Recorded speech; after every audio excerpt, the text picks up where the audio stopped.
Subhanallah. Subhanallah, subhanallah, walhamdulillah, wa la ilaha illallah, wallahu akbar. Subhanallah, walhamdulillah, wa la ilaha illallah, wallahu akbar. Cubaan suara. Sahabat-sahabat semua, jelas tak suara saya? Cubaan suara. Subhanallah, walhamdulillah, wa la ilaha illallah, wallahu akbar.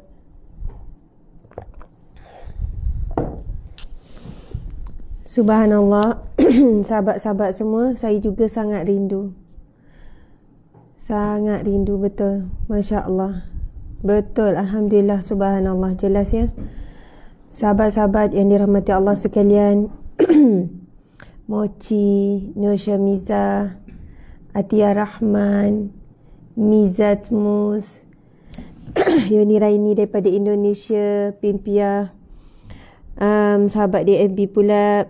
Kita ada Diziz Dila, Farida Harun, Mazna Hamzah, Maimun Yusof, Nalela Lela, Eva Muhammad, Nasrin Wahid, Farida Awim, Salina Yusof, Dr. Maimunah Muda, Masya Allah, Laura Sakura, Surati Jamaluddin, Zuraida Sulaiman, Nur Hasnita Hasan, Adam Irfan, Rahaya Muhammad, Siti Zawiyah Ishak, Ahimi Ibu, Siti Aisyah Syaz, Rina Kang, Ishwashing, Watching, Ira Kistina, Hamizan Rahman, Najibah Zawiyah, Rogayah Mak Kasim, Diana Muhammad Noy. Sahabat-sahabat di IG lagi, Zaya Hirazi, Cik Sia, Masya Allah, alhamdulillah. Alhamdulillah saya sihat walafiat. Abdul Rahim, Waalaikumsalam. Okey, 4660. Sahabat-sahabat di IG Nura Kami, Izadah, Mashud.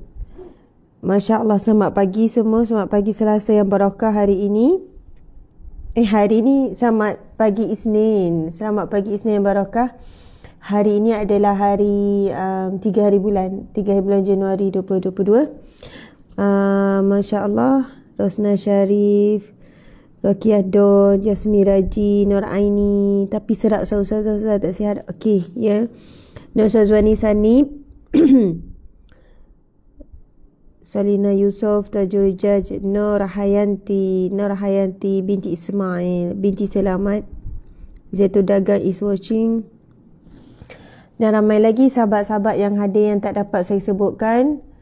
Alhamdulillah, marilah sama-sama kita berkongsi kuliah pagi Riyadhus Salihin bersama dengan Ustazah Asma Harun, supaya lebih ramai sahabat-sahabat yang boleh hadir. InsyaAllah kita membacakan firman Allah dan juga hadis Nabi yang sahih bagi mendalamkan lagi pengetahuan kita tentang agama, menguatkan lagi pegangan kita, akidah kita, ibadah kita, indahkan lagi amal soleh kita dan memperindah lagi akhlak kita, insyaAllah. Ya, saya pun rindu Max Blue Ceras 2 minggu lebih kan. Masya Allah. Orang kata rindu teruk. Rindu teruk. Betul. Masya Allah sahabat-sahabat. Dan sebab rindu yang terbina ni, Masya Allah, mudah-mudahan ia membuahkan satu perasaan kasih sayang kerana Allah Subhanahu Wa Taala, kerana nilai mereka yang berkasih sayang kerana Allah Subhanahu Wa Taala boleh menjadi asbab kita berada di bawah naungan Allah Subhanahu Wa Taala. Muslimin muslimat, sahabat-sahabat dimati Allah sekalian, Nabi sallallahu alaihi wasallam bersabda, 7 golongan yang mendapat naungan Allah di hari yang tiada naungan melainkan naungan Allah. Salah satunya adalah mereka yang saling berkasih sayang kerana Allah semata-mata. Kita tidak ada apa-apa kepentingan, sahabat-sahabat. Kita sama-sama kita ni tidak ada apa-apa yang kita harap. Bukan kepentingan dunia, bukan kita dapat apa-apa untung dunia. Tapi kita mengharapkan hubungan yang terbina di atas jalan ilmu ini adalah satu hubungan kasih sayang yang Allah redha, yang Allah pandang, yang mempunyai nilai yang besar di sisi Allah Subhanahu Wa Taala. Allahu Akbar, subhanallah. Lalu antara tanda-tanda orang yang saling berkasih sayang kerana Allah, dia selalu mendoakan, Masya Allah. Itu juga pesanan Habib Ali Zainal Abidin ketika saya bertemu dalam satu program program TV masa tu. Kami sama-sama buat rakaman. Ni cerita lama ni, 2 tahun lepas lah, tahun 2020 betul-betul. Masa tu Allah izinkan kami bertemu, lepas tu berjumpalah dalam ruang menunggu kan. Biasa kalau kita jumpa alim ulama ni, kita minta wasiat kan, minta wasiat. Jadi kita minta nasihat dan wasiat. 2 perkara yang saya masih ingat segar sampai hari ini. Habib Ali sebut perbanyakkan istighfar. Orang yang selamat adalah orang yang banyak istighfar. Pertama, daripada dosa yang dia telah buat. Dosa dengan Allah, dosa dengan manusia, dosa dengan diri sendiri, maksiat dengan orang, maksiat dengan diri sendiri, maksiat hati, penyakit-penyakit hati, sahabat-sahabat, banyakkan istighfar. InsyaAllah selamat. InsyaAllah selamat dunia akhirat. Istighfar juga memberikan peranan yang penting untuk menghalang kita daripada melakukan dosa. Kerana istighfar, ia macam satu perisai. Bila kita baru berniat ataupun melangkah untuk melakukan dosa, kerana kita istiqamah dengan istighfar, maka Allah Subhanahu Wa Taala akan menghalang kita daripada melakukan dosa tersebut. Dan asbab istighfar juga membawa barakah dalam hidup, rezeki yang lapang dan luas, dan banyak lagi manfaat istighfar, sahabat-sahabat. Masya-Allah. Pesanan kedua beliau ialah, dia kata, Ustazah, banyakkan berdoa. Doakan untuk para follower. Dia sebut follower masa tu. Follower tu, banyakkan berdoa untuk follower, ataupun maksudnya saya faham orang yang mengikuti Ustazah. Yang ikut Ustazah dalam dakwah, yang ikut bersama-sama dalam kerja kebajikan. Maksudnya, Allah berikan beban dan amanah tanggungjawab Ustazah, orang yang diikuti oleh ramai. Memang beban itu berat, kan Habib Ali kata memang berat. Sebab itu Ustazah perlu mendoakan. Doakan supaya sama-sama berada di jalan kebenaran. Doakan kesejahteraan. Hari ini manusia mencari-cari di mana tempat untuk dia berada tenang. Di mana siapa orang yang dia boleh rasa boleh mendapatkan kebaikan. Jadi banyakkan berdoa untuk diri sendiri dan juga untuk para mereka yang menyokong perjuangan dakwah, perjuangan kerja kebajikan dan sebagainya.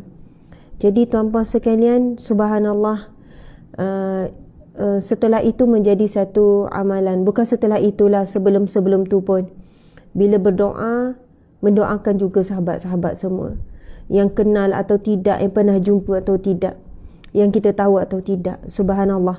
Jadi mudah-mudahan tuan-puan pun sama dengan saya. Kita sama saling menyulam cinta, kasih sayang kerana Allah, bersatu di dalam doa.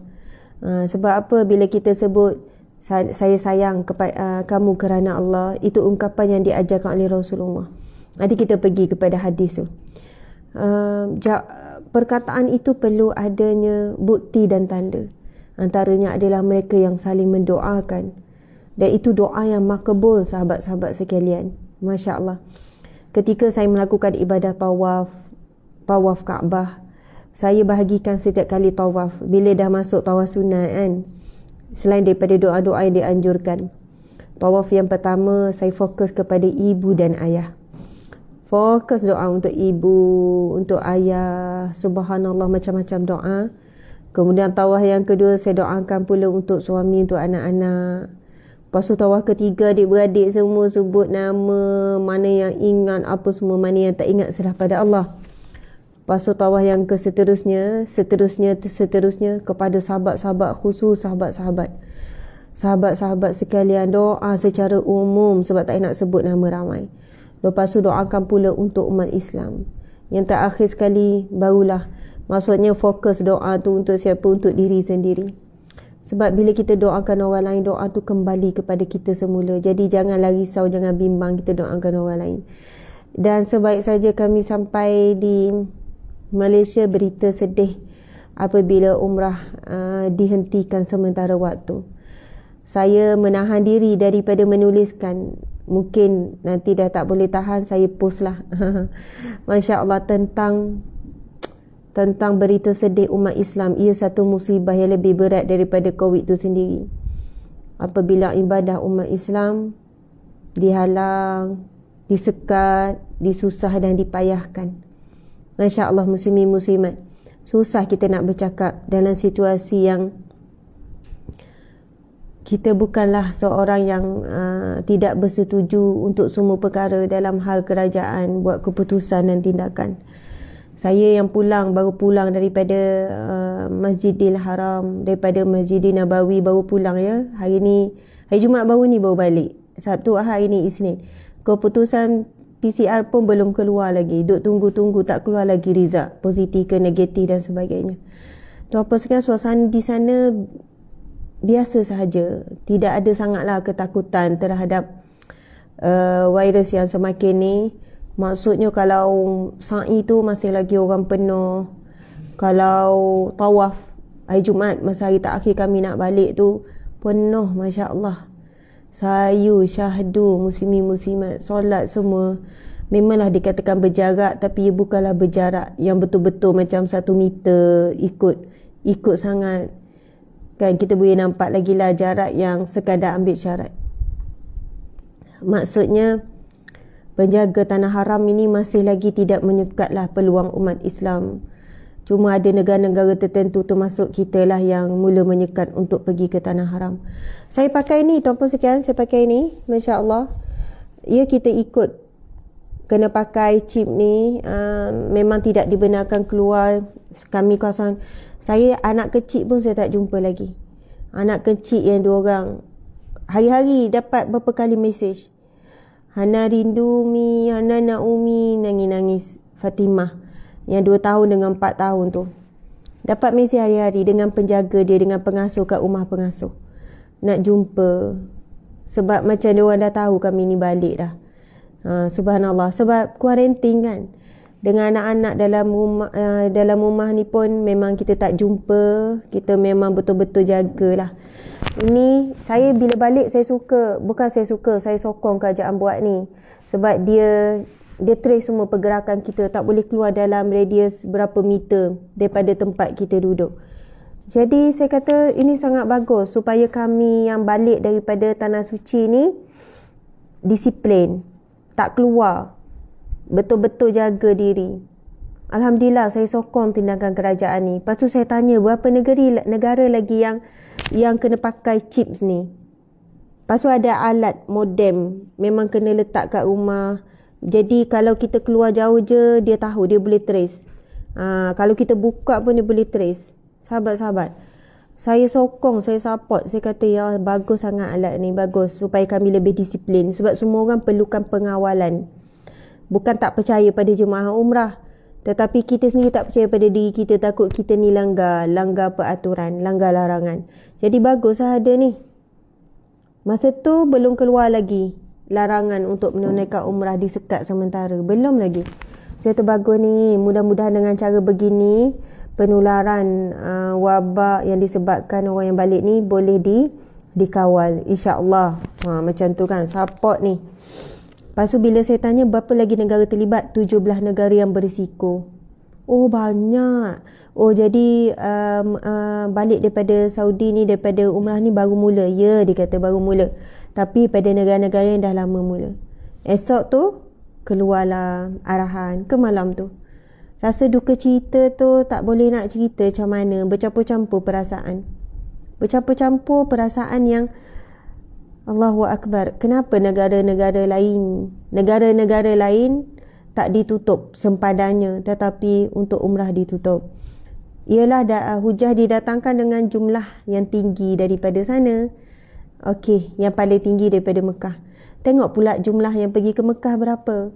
Semua perbandingan kena buat secara adil. Berapa orang, betapa tinggi dan jumlah ramainya. Umat Islam sangat rindukan 2 tanah suci. Tuan-puan sekalian, baru nak ada sinar bagi pengusaha-pengusaha umrah melakukan ibadah umrah. Mereka dah bermula dengan kerugian yang sangat berat bila 2020 tu kan berlakunya COVID. Jadi sinar baru bila mula ni, Masya Allah, saya boleh tengok bagaimana semangatnya syarikat-syarikat yang menguruskan umrah. Tuan-puan sekalian, bila saya terlibat dengan pengurusan umrah, baru saya tahu sebenarnya untung tak besar sangat pun.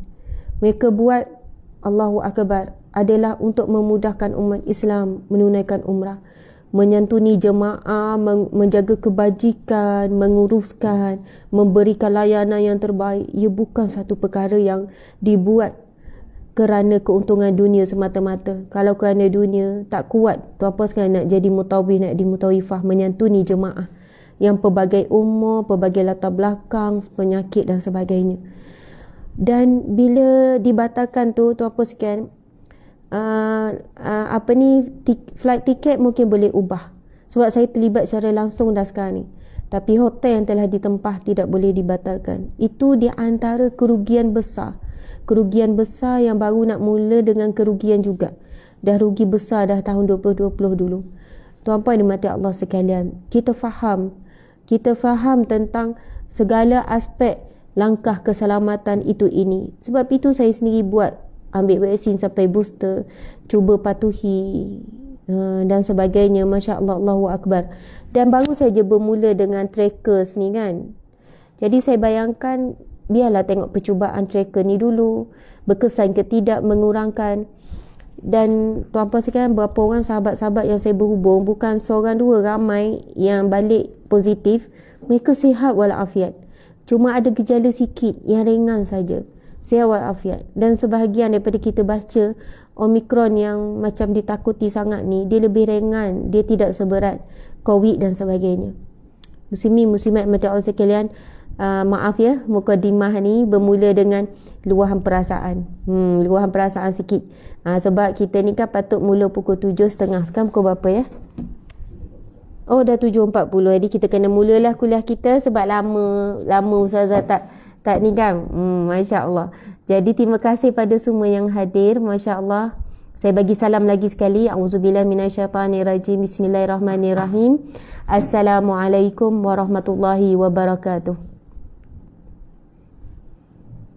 Masya Allah, Alhamdulillah. Muslimin muslimat dimati Allah sekalian, moga tuan-puan sehat walafiat, kuat, semangat.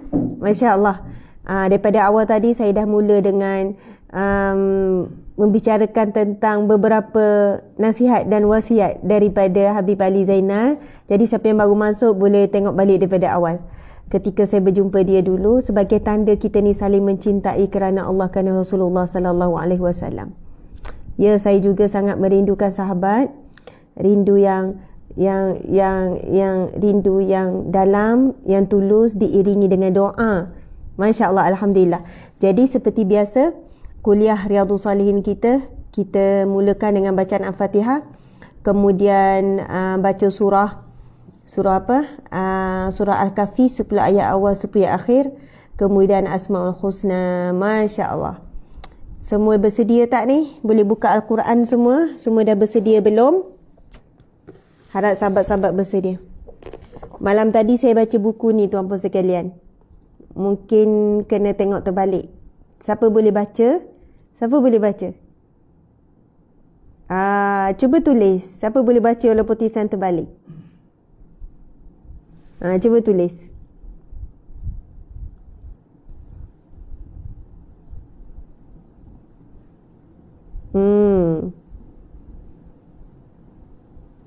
Okey. Okey, semua dah bersedia untuk baca Al-Quran. Sedia-sedia, okey. Siapa boleh baca tajuk ni? Ya, 40 hadis keadaan umat sebelum kiamat. 40 hadis keadaan umat sebelum kiamat. Apa yang saya sebut tadi tu cetusan rasa daripada hasil membaca hadis-hadis sahih dalam ni. 40 hadis sahih keadaan umat sebelum kiamat. Sangat menakutkan. Ia bukan menakutkan tujuan untuk takut-takut saja, supaya kita bersedia. InsyaAllah tuan-puan sekalian. Saya akan cuba baca memetik beberapa untuk setiap kali Qul Huwallahu Solihin, kita ambil satu hadis yang berkaitan dengan keadaan umat sebelum kiamat. Semua dah tanda-tanda semua tu dah ada. Masya Allah. Okey, kita nak baca sahabat-sahabat, mula dengan Al-Fatihah. Bersedia ya semua? A'udzubillahi minasyaitonirrajim. Bismillahirrahmanirrahim. Alhamdulillahi rabbil alamin. Ar-Rahmanir-Rahim. Maliki yaumiddin. Iyyaka na'budu wa iyyaka nasta'in.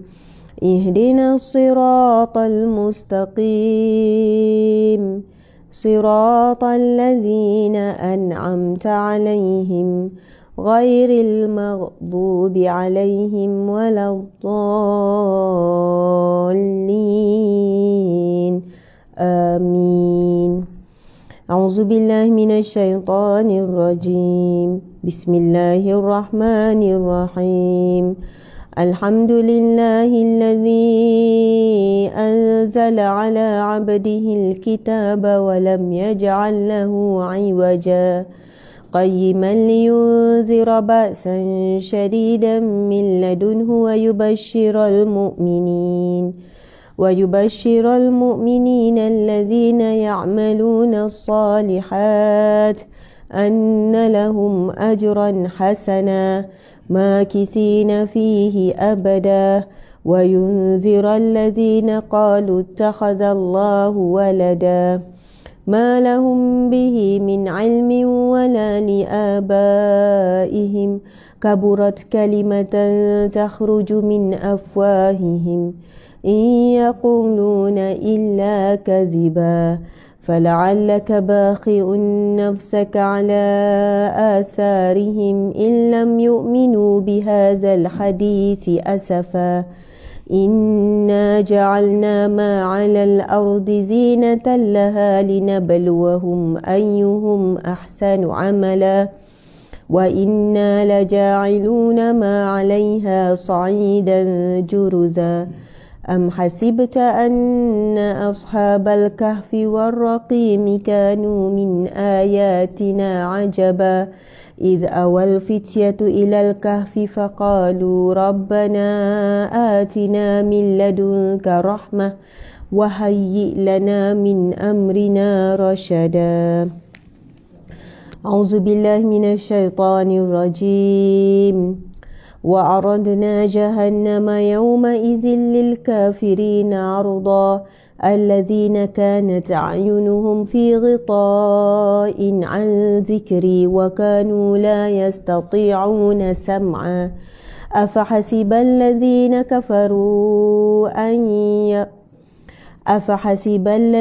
كفروا أن يتخذوا عبادي من دوني أولياء إنا أعتدنا جهنم للكافرين نزلا قل هل ننبئكم بالأخسرين أعمالا الذين ضل سعيهم في الحياة الدنيا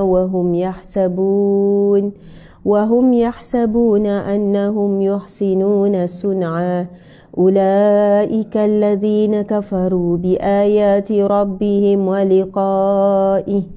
ولقائه فحبطت أعمالهم فلا نقيم لهم يوم القيامة وزنا ذلك جزاؤهم جهنم بما كفروا واتخذوا آياتي ورسلي هزوا إن الذين آمنوا وعملوا الصالحات كانت لهم جنات الفردوس نزلا خالدين فيها لا يبغون عنها حولا قل لو كان البحر مدادا لكلمات ربي لنفد البحر قبل أن تنفد كلمات ربي ولو جئنا بمثله مددا قل إنما أنا بشر مثلكم يوحى إلي أنما إلهكم إله واحد فمن كان يرجو لقاء ربه فليعمل عملا صالحا ولا يشرك بعبادة ربه أحدا صدق الله العظيم. Itu kita membacakan surah Al-Kahfi ayat 10 terawal dan 10 terakhir surah Al-Kahfi berkaitan dengan bagaimana ia adalah satu perlindungan daripada fitnah Dajjal dan segala fitnah yang telah pun berleluasa pada hari ini.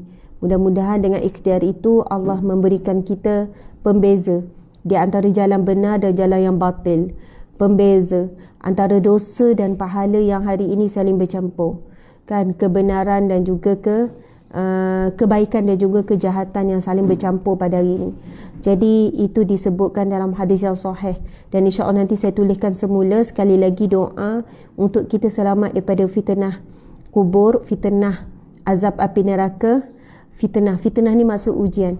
Fitnah ada ujian daripada Dajjal dan juga fitnah daripada kehidupan dan juga kematian. Masya Allah, berdasarkan hadis yang sahih. Jadi Nabi SAW bukan hanya meninggalkan kita pesan-pesan ataupun amaran berkaitan dengan tanda-tanda akhir zaman. Kita tak boleh dah tutup mata kita. Kita tak boleh dah pekakkan telinga kita. Kita dah tak boleh buat-buat tak nampak, buat-buat tak dengar. Sudah semakin jelas sebenarnya tanda-tanda akhir zaman, tanda-tanda kedekatannya dunia ini akan berakhir. Dah semakin jelas semakin hari. Subhanallah, orang yang beriman, dia beriman dengan tanda-tanda kiamat. Sebagaimana rukun iman yang ke-6 beriman dengan hari akhirat. Maka kita perlu juga beriman dengan tanda-tandanya. Bukan untuk menakutkan, ketakutan yang tidak ada faedah. Tetapi faedah daripada rasa bimbang dan takut ini, tuan-puan dimati Allah sekalian, kita susuli dengan amalan. Itulah pesan Nabi. Subhanallah. Nabi bukan suruh kita kumpulkan kekuatan dari segi fizikal, tetapi wasiat yang ditinggalkan adalah amalan-amalan. Antaranya doa yang insya-Allah kita tulis nanti. Kemudian membaca, menghafal dan membaca beramal dengan 10 ayat awal surah Al-Kahfi. 10 awal tu. Subhanallah, pastikan anak-anak kita kemas ingatan, lancar dan mereka memahami dengan maksudnya sekali. Masya Allah. Kalau kita hari ni dah rasa dah fitnah tu semakin dekat, sahabat semua, maka anak-anak cucu kita lagi lah lebih dekat dengan fitnah tu Dajjal. InsyaAllah nanti kita baca tentang tanda-tanda fitnah Dajjal. InsyaAllah. Okey, muslimin-muslimat, seterusnya kita nak bacakan Asma'ul Husna. Ini adalah satu amalan juga Nabi berwasiat kepada kita untuk mendapat syurga Allah Subhanahu Wa Taala. Untuk dapat syurga Allah. Muslimin muslimat, syurga Allah itu benar, neraka itu benar. Jalan-jalannya juga benar. Jalan-jalannya juga benar. Jalan ke neraka juga benar, jalan ke syurga juga benar. Dan antara musibah ataupun ujian berat umat akhir zaman adalah mereka memperindahkan perbuatan buruk dengan perbuatan yang baik. Memperindahkan perbuatan buruk dengan perbuatan baik. Kena faham maksud ni. Masya Allah, dia buat maksiat dan dia tidak meninggal dan tak berusaha tinggalkan maksiat dengan alasan dia menyedapkan hati. Di waktu yang sama dia juga buat kebajikan, dia buat kebaikan, dia buat amal soleh, tapi dia tak berusaha meninggalkan maksiat. Subhanallah. Dia berlindung dengan nama Allah Ya Rahman Ya Rahim, Maha Pengasih Maha Penyayang. Tetapi dia melupakan nama Allah yang Maha Mengazab, Allah yang Maha Menghakimi, Allah yang Maha Mengadili. Subhanallah. Kerana semuanya akan diadili. Wa man ya'mal misqala zarratin khairan yarah, faman ya'mal misqala zarratin khairan yarah, wa man ya'mal misqala zarratin syarran yarah. Allah dah sebut, maka siapa yang melakukan kebaikan walaupun sebesar biji zarah akan diperlihatkan, akan dihitung, akan dinilai. Dan barang siapa yang melakukan sebesar biji zarah kejahatan, keburukan juga akan dihitung, akan dinilai, akan dihakimi, akan diadili. Jadi tuan-puan sekalian, antara musibah berat umat akhir zaman, Masya Allah, Allahu Akbar, dia sangat cintakan dunia. Dia tidak mahu tinggalkan apa yang dia sedang kecapi sekarang untuk jalan hijrah. Kerana hijrah itu kadang-kadang perlukan dia meninggalkan sesuatu yang dia sangat suka. Hiburan yang dia sangat suka, pakaian dia sangat suka, pergaulan dia suka, cara hidup yang dia suka. Dia sangat berat untuk melakukan hijrah, untuk meninggalkan apa yang dia suka kepada apa yang Allah suka. Masya Allah. Maka dia tetap kekal berada pada jalan-jalan yang demikian. Waktu yang sama dia sedapkan hati dengan kerja-kerja kebajikan, kerja amal soleh.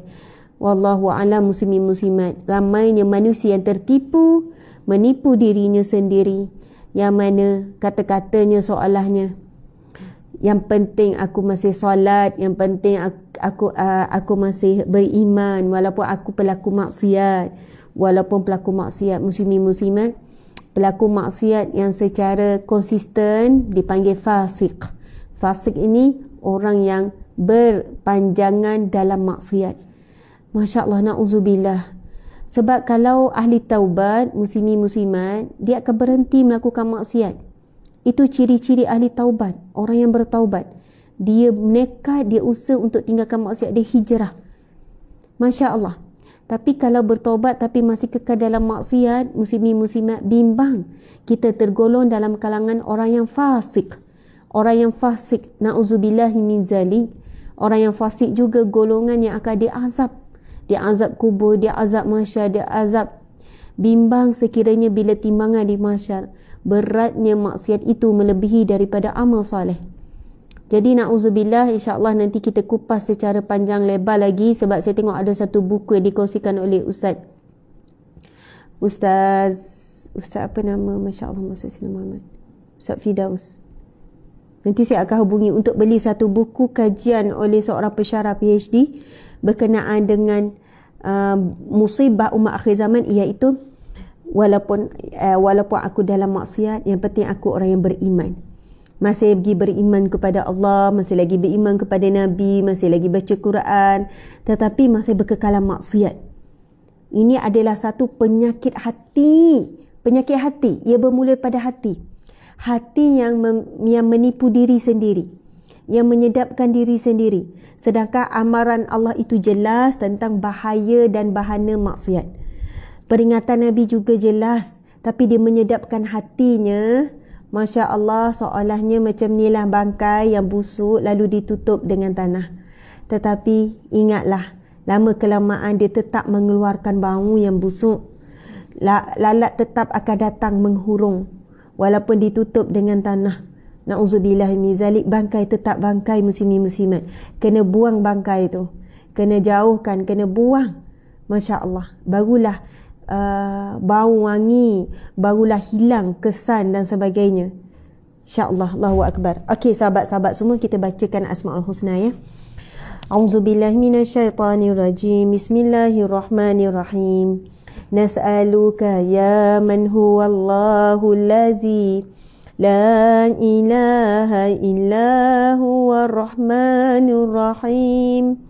Al-Malikul Qudusus Salamul Mu'minul Muhaiminul Azizul Jabbar Al-Mutakabbirul Khaliqul Bari'ul Musawwirul Ghafarul Qahar Al-Wahhabur Razzaqul Fattahul Alim Al-Qabidul Basitul Khafidul Rafi'ul Mu'izzul Muzillus Sami' البصير الحكام العدل اللطيف الخبير الحليم العظيم الغفور الشكور العلي الكبير الحفيظ المقيت الحسيب الجليل الكريم الرقيب المجيب الواسع الحكيم الودود المجيد الباعث الشهيد الحق الوكيل القوي المتين الولي الحميد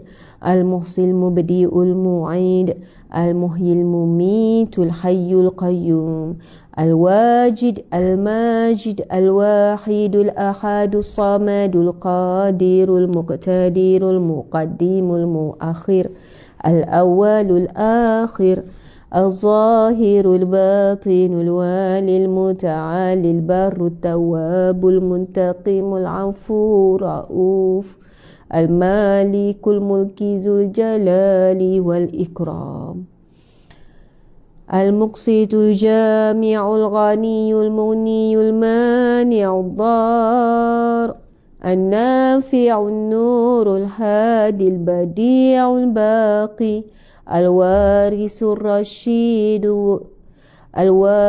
الرشيد الصبور الذي ليس كمثله شيء وهو السميع البصير اللهم صل أفضل صلاة على أسعد المخلوقات كسيدنا محمد وعلى آله وصحبه وسلم عدد معلوماتك ومداد كلماتك كلما ذكرك الذاكرون وغفل عن ذكره الغافلون.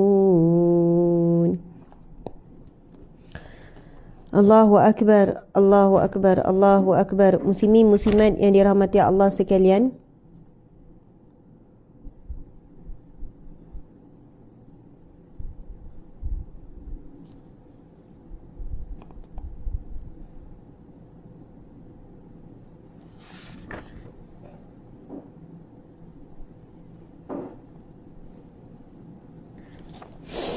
Allahu Akbar. Muslimin muslimat yang dihormati, cuba kita perhatikan nama Allah Asmaul Husna. Yang kita baca salah satunya adalah Al-Muntaqim. Al-Muntaqim, Al-Muntaqim. Masya Allah. Yang membawa maksud Allah yang maha membalas, Allah yang maha menyeksakan, Allah yang pembalas seksa, Allah yang maha menyeksa. Satu lagi nama Allah Ya-Dar. Nama Allah Ya-Dar, iaitu Allah yang maha memberikan mudarat, yang maha memberikan bahaya. Seterusnya nama Allah Ya-Muqsit, iaitu yang maha memberikan keadilan. Muslimin muslimat, memang benar himpunan nama Allah kebanyakannya nama-nama yang indah, nama-nama yang kita rasa boleh bernaung dan boleh merasakan kelegaan bila kita membacakan nama Allah yang maha pengasih, maha penyayang, maha pengampun, yang maha lembut, yang maha santun, yang maha menerima taubat, yang maha mengampun. Tetapi kita jangan melalaikan nama-nama Allah yang maha membalas, nama Allah yang maha menghitung, nama Allah yang maha Al-Khafid, yang maha menghinakan, yang maha merendahkan. Kemudian Allah ya Qabid, yang maha menyempitkan dada manusia, menyempitkan rezeki manusia, menyempitkan kehidupan manusia. Subhanallah. Masya Allah, mudah-mudahan ada dua perkara yang sentiasa bersilih ganti.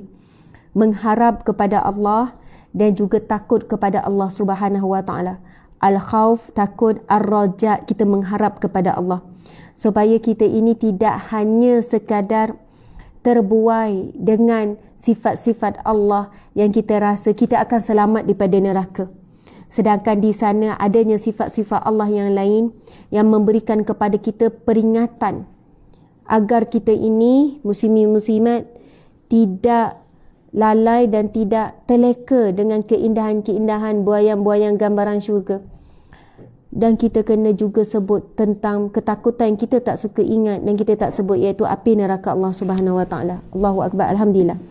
Muslimin muslimat dimati Allah sekalian, masya-Allah. Izinkan saya sebelum kita baca kitab kita nak baca satu hadis Nabi sallallahu alaihi wasallam. Hadis yang ke-26 dalam buku ni, 40 hadis keadaan umat sebelum kiamat ni. Hadis yang ke-26. Tak apa ya, saya pilih hadis yang ke-26 dulu. Iaitu Islam akan lusuh seperti corak pada pakaian. Islam akan lusuh seperti corak pada pakaian. Muka surat 153. Muka surat 153. Okey. Muslimin muslimat, ia adalah hadis riwayat Hakim, hadis sahih riwayat Hakim. Panjang hadis ni, jadi saya baca terus terjemahan. Cuba kita perhatikan ya. Ini adalah gambaran umat sebelum kiamat. 40 hadis keadaan umat sebelum kiamat. Okey, maksudnya panjang telah diberitahu kepadaku, Abu Bakar Muhammad bin Abdullah bin Ahmad Al-Hafiz telah menceritakan kepada kami, datukku telah diceritakan kepada kami, Abu Quraib telah memberitakan kepada kami, Abu Muawiyah daripada Abi Malik Al-Ashja'i daripada Ribi' daripada Huzaifah radhiyallahu anhu berkata, Rasulullah sallallahu alaihi wasallam bersabda, Islam akan luntur, akan lusuh seperti lusuhnya corak warna-warni pakaian bila ia telah lama dipakai. Kita ada tak pakaian yang lama, yang ada corak? Kita dah pakai 2 tahun, 4 tahun, 5 tahun, lama-lama corak itu semakin lusuh. Begitulah perumpamaan yang Nabi berikan gambaran tentang umat akhir zaman. Bagaimana keadaan Islam itu pada akhir zaman. Subhanallah. Sehingga sampai suatu masa nanti, orang sudah tidak mengerti, tidak faham apa yang dimaksudkan dengan puasa, apa yang dimaksudkan dengan sembahyang, dan apa yang dimaksudkan dengan nusuk, iaitu ibadah, dan apa yang dimaksudkan dengan sedekah.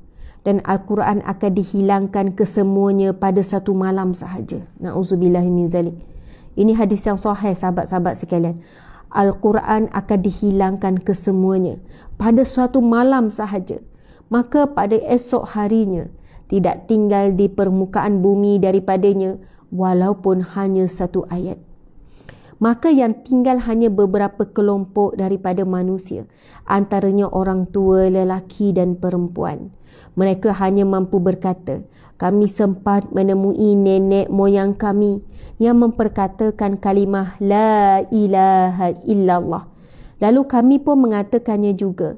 Maka berkata silah perawi hadis daripada Huzaifah, apa yang dapat dibuat oleh La ilaha illallah terhadap mereka, sedangkan mereka sudah tidak memahami apa yang dimaksudkan dengan sembahyang, dengan puasa, dengan ibadah dan juga dengan sedekah. Maka Huzaifah memalingkan muka daripadanya Silah yang bertanya. Kemudian Silah mengulangi pertanyaan itu 3 kali. Pertanyaan apa? Apakah yang dapat dibuat dengan kalimah La ilaha illallah? Maka Huzaifah memalingkan mukanya setiap kali pertanyaan Silah itu. Kemudian Silah bertanya lagi hingga akhirnya Huzaifah menjawab, kalimah itu dapat menyelamatkan mereka daripada api neraka. Huzaifah memperkatakan ataupun mengulangi jawapan itu sebanyak 3 kali. Muslimin muslimat di mata Allah sekalian, sekali lagi kita ulang maksud daripada hadis Nabi ini.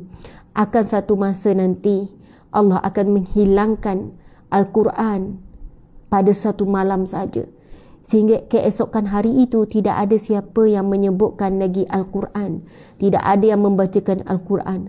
Seolahnya manusia tidak mengenal, manusia mula tidak memahami apa itu solat, tak faham. Apa itu puasa, tak faham. Apa itu ibadah-ibadah, apa itu sedekah. 4 perkara ini manusia mula tidak faham.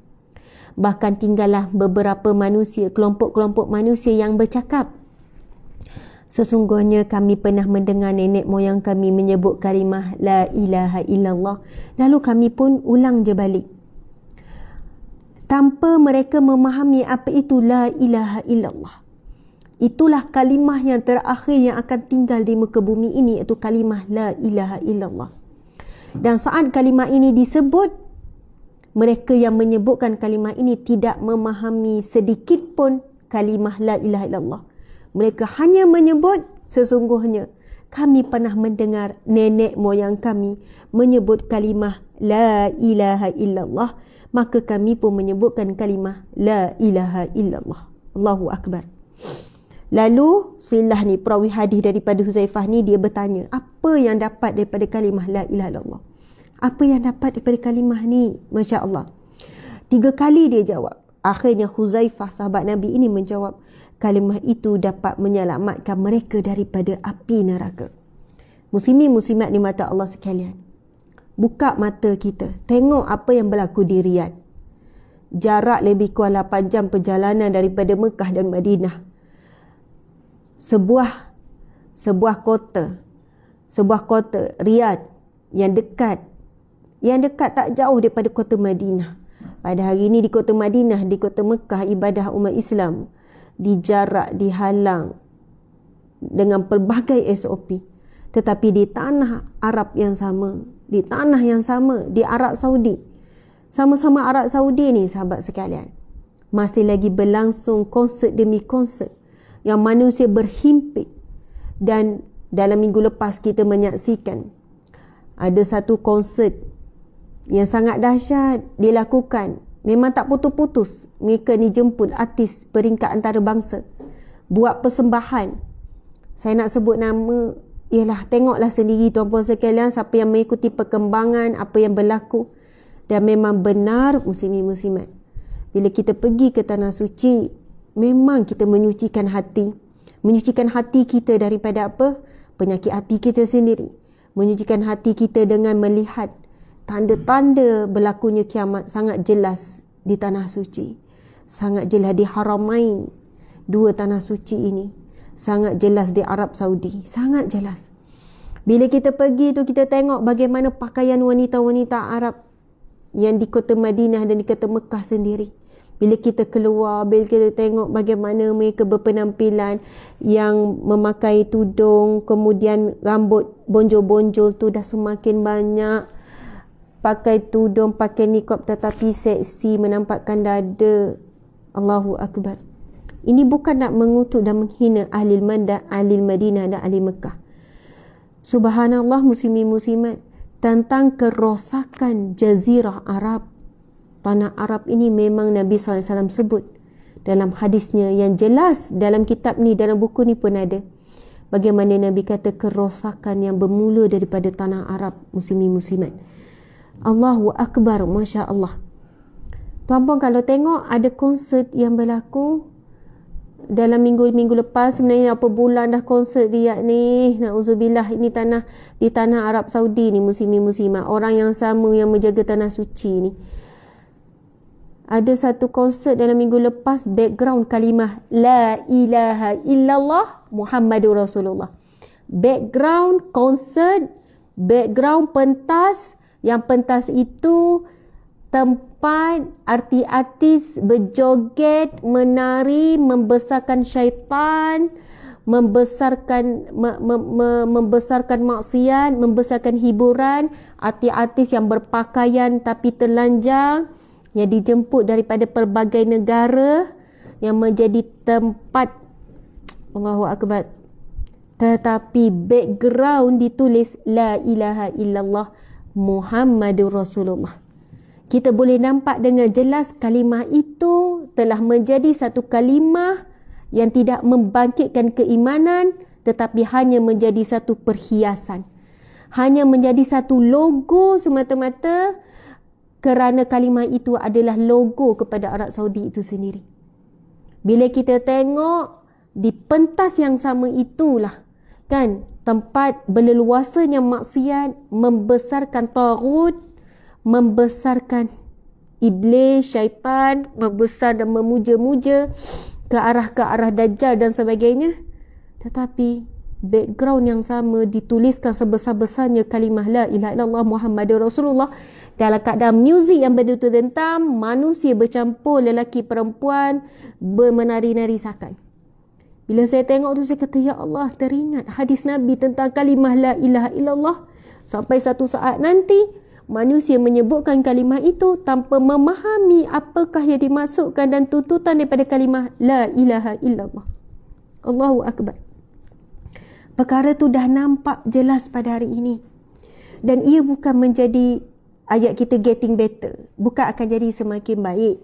Bukan akan menjadi semakin nanti akan semuanya akan diatasi, maksiat akan makin kurang. Ia akan semakin dahsyat, semakin dahsyat, semakin dahsyat.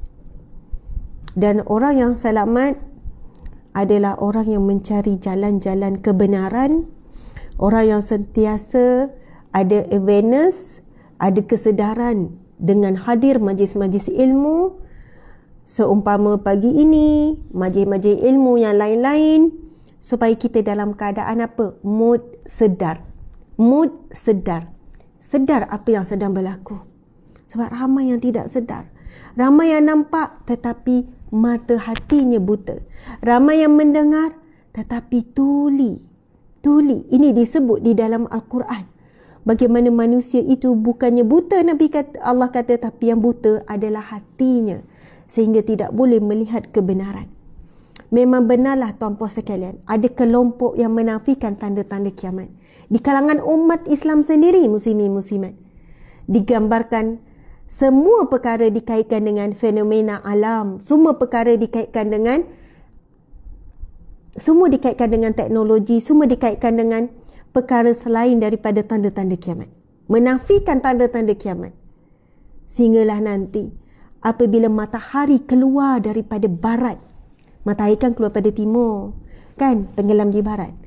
Tetapi walaupun satu hari nanti matahari dah keluar daripada barat sekalipun, manusia yang menafikan tentang tanda kiamat masih lagi mengeluarkan perkataan, ini fenomena alam luar biasa. Masih lagi mengambil gambar dan sebagainya.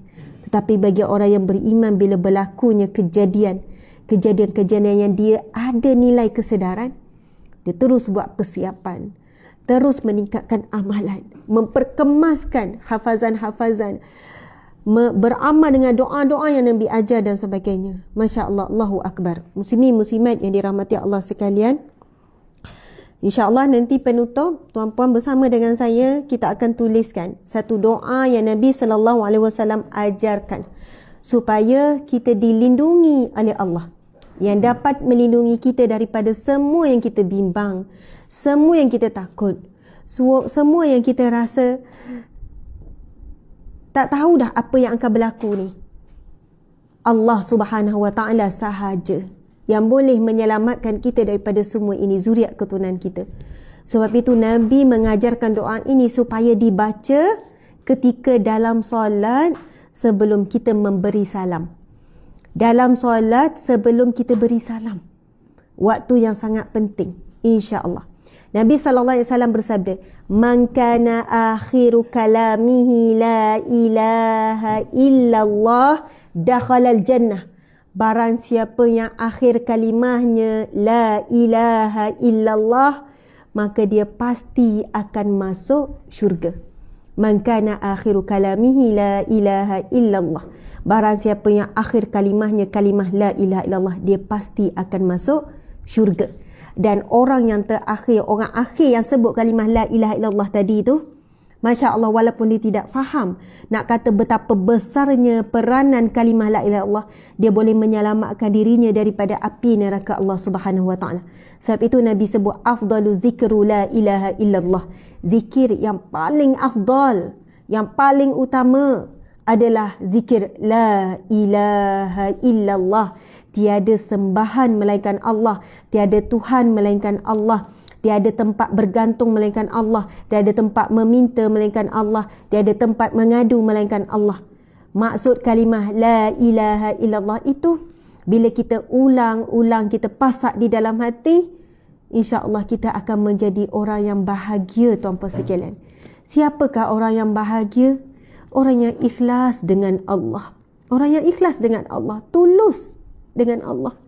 Terima takdir Allah, terima ketetapan Allah untuk kehidupannya. Dia redha dengan apa yang Allah aturkan untuk hidupnya, jalan cerita hidupnya. Walaupun perit bertemu dengan orang salah sehingga kecewa berkali-kali. Walaupun perit dikhianati oleh manusia. Walaupun perit menempuh ujian miskin, ujian lapar, ujian kehilangan, ujian jatuh. Tetapi dia ikhlas terima apa sahaja yang datang daripada Allah. Allahu Akbar. Muslimin muslimat, sahabat-sahabat dimati Allah sekalian. Sebab itu orang yang bahagia dan orang yang susah jatuh, dan orang yang susah sakit, orang yang susah stres adalah orang yang ikhlas. Orang yang ikhlas. Surah Al-Ikhlas tu, Allahus Samad, Allah tempat bergantung. Allahus Samad, Allah tempat bergantung. lagi kuat di dalam ujian, lagi kuat di bergantung kepada Allah, lagi kuat dahan pergantungannya kepada Allah. Allahus Samad, Allahus Samad, Allahus Samad. Muslimin muslimat dimati Allah sekalian, datang banjir, kita pun naik atas rumah, naik atas atap. Banjir datang tinggi lagi, makin tinggi, kita naik pula pokok, sampai ke dahan yang terakhir. Masya Allah, ketika kita berada di dahan yang terakhir tu, masa tu kemungkinan besar tawakal kita dah jadi sepenuhnya kepada Allah. Masa boleh berteduh lagi, ini bayangan saja ya muslimin muslimat. Air 1 meter kita naik atas meja, air naik 2 meter kita naik atas almari. Kita tahu ada lagi tempat untuk kita bergantung, menyelamatkan diri. Naik lagi, pecahkan atap rumah, duduk atas bumbung. Tiba-tiba rumah dah bergoyang, tiba-tiba rasa air akan naik melebihi bumbung, nampak ada pokok. Ini pernah berlaku tuan-puan sekalian, kisah benar masa banjir yang cerita direct pada saya. Dia kata, saya dah naik atas bumbung Ustazah, saya naik atas bumbung, tetapi air dah semakin menutupi bumbung pun dah nak tenggelam. Ketika itu apa yang saya buat? Saya nampak ada pokok besar di hadapan sana. Saya melepaskan dan saya ikut arus air yang sedang menolak, dan saya mengharapkan pertolongan Allah semata-mata untuk saya boleh berpaut pada pokok yang besar tu. Dan Alhamdulillah, dia kata Ustazah, Allah izinkan dan saya boleh berpaut pada dahan pokok yang besar itu selama 6 jam ataupun 8 jam. Berjam-jam saya berada di situ. Dan ketika itu kalimah la ilaha illallah, kalimah Allah sahaja yang menjadi kekuatan utama. Masa tu saya bukan kata tak harap orang datang apa semua, sebab saya sedar ketika itu Allah lah yang menyelamatkan saya. Dan tidak ada jaminan ataupun kekuatan yang lebih kuat berbanding kalimah la ilaha illallah, berbanding mohon pertolongan dengan Allah. Sebab apa? Saya juga mengharap bantuan datang ketika berada di dalam rumah, mengharap bantuan datang. Tetapi Allah memadamkan harapan itu bila Allah membawakan ujian yang lebih berat, supaya keyakinan saya kepada Allah lebih mantap. Masya Allah, Allahu Akbar. Sebab itu muslimin muslimat, kenapa ujian datang bertimpa-timpa sampai kita terduduk ya? Kerana Allah nak kita bangkit dan bangun, bergantung, berpaut pada dahan kalimah la ilaha illallah. Tiada tempat bergantung, tiada sembahan, tiada Tuhan, tiada yang mengadu, tiada tempat kita mengadu melainkan pada Allah Subhanahu wa taala. Allahu Akbar. Namun jika kita masih tidak belajar daripada ujian demi ujian, kita masih lagi jatuh pada lubang kejahilan yang sama, lubang maksiat yang sama. Kita bimbang ujian yang datang bukan lagi menguatkan kita bergantung, tetapi terus membinasakan kita dunia dan akhirat. Na'udzubillahi min zalik. Masya Allah. Muslimin muslimat yang dirahmati Allah sekalian, insya Allah kita sama-sama membacakan firman Allah. Jadi kita ni muslimin muslimat, terima kasih kepada yang hadir lebih kurang 7,000 kan, 2,000 di ni, 5,000, Masya Allah, dan 7,000 sahabat-sahabat yang hadir. Mudah-mudahan kita adalah sahabat dunia akhirat yang sama berjuang untuk syurga Allah. Buka kitab kita Riyadhus Salihin ni yang warna hijau ni, ataupun kitab Riyadhus Salihin yang mana-mana versi sekalipun. Kalau yang kitab ni buka muka 83, sekarang kita nak bacakan firman Allah. Ini adalah sambungan daripada kuliah yang lepas. Walaupun Ustazah hujung-hujung baru buka kitab, tapi daripada awal muslimin muslimat kita dah dapat pengajaran dan ilmu bersama-sama. Mudah-mudahan menguatkan lagi iman kita pada kalimah la ilaha illallah dan juga menguatkan konsisten.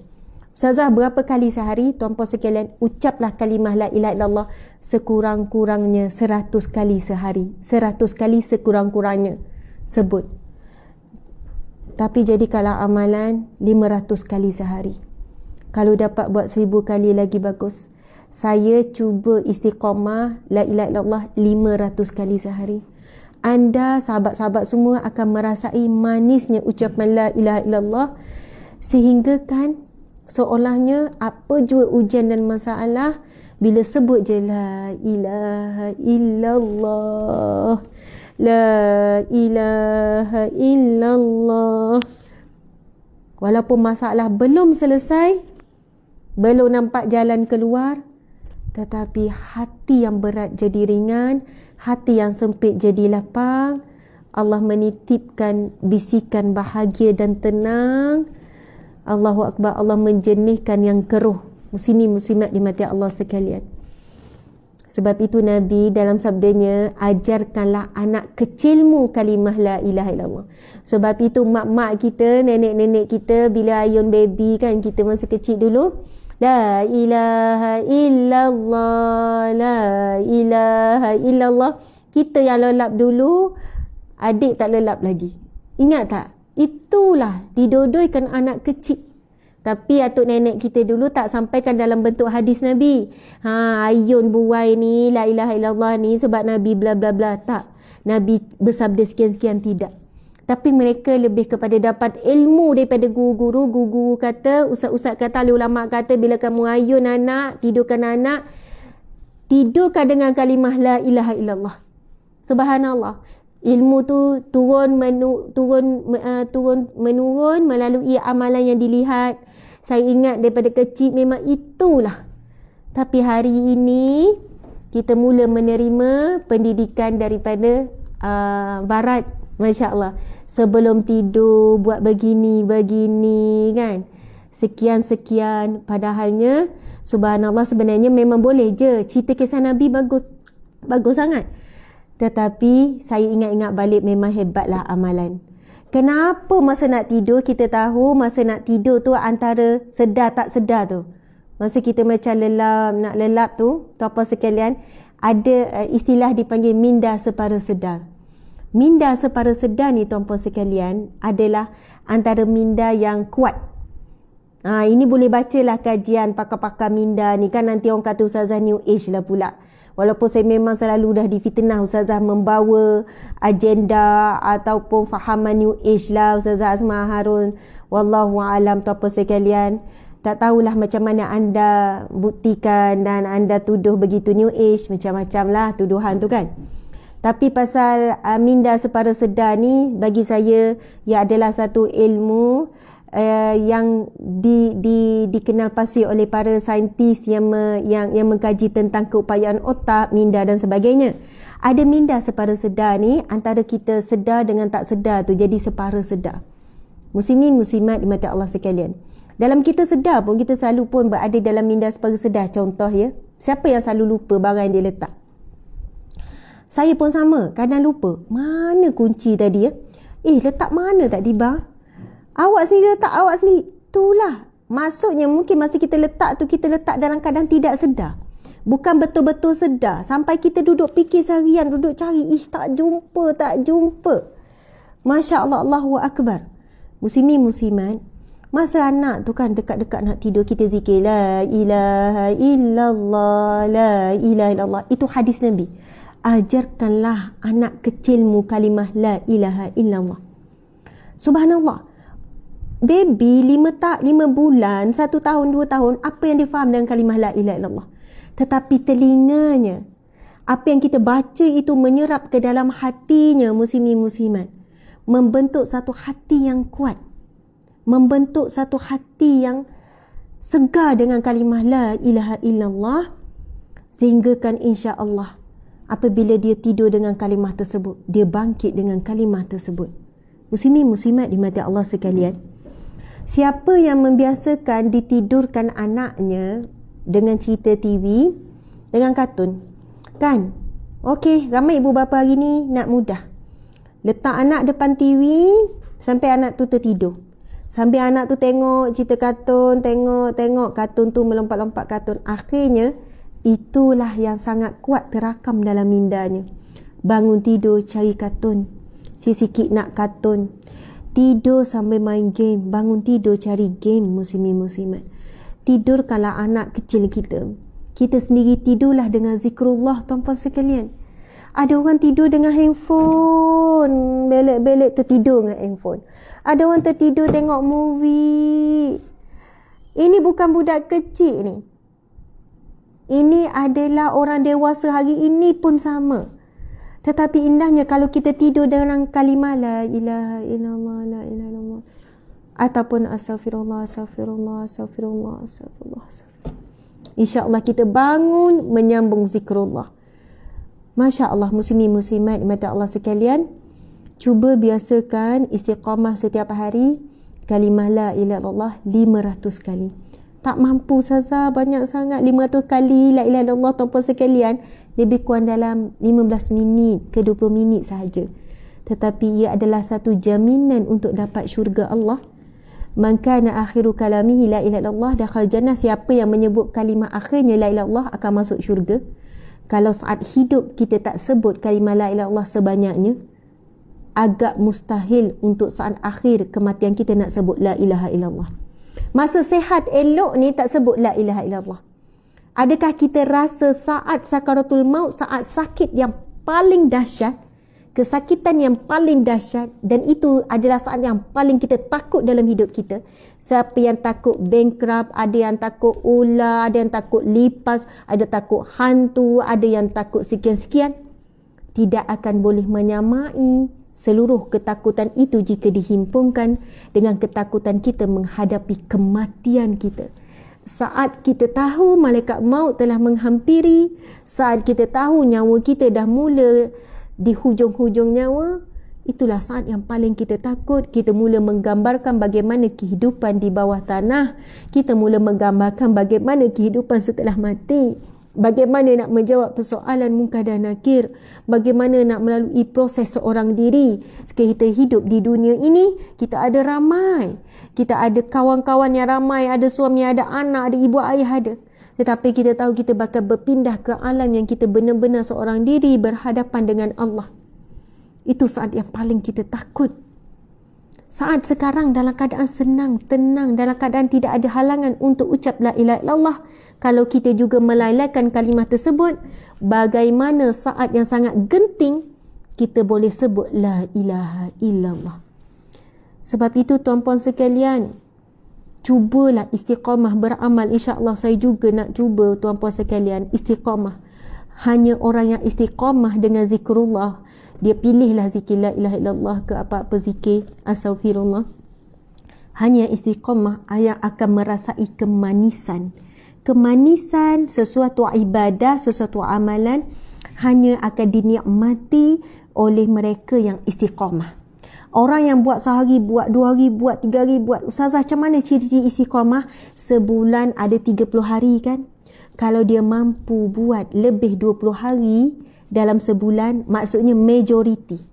Kalau separuh 15-15, bukan majoriti. Kita kata 20 hari ke atas, semua dia dapat buat 500 kali sehari. InsyaAllah itu ciri-ciri istiqamah. Tapi kalau buat seminggu, tinggal seminggu, tak.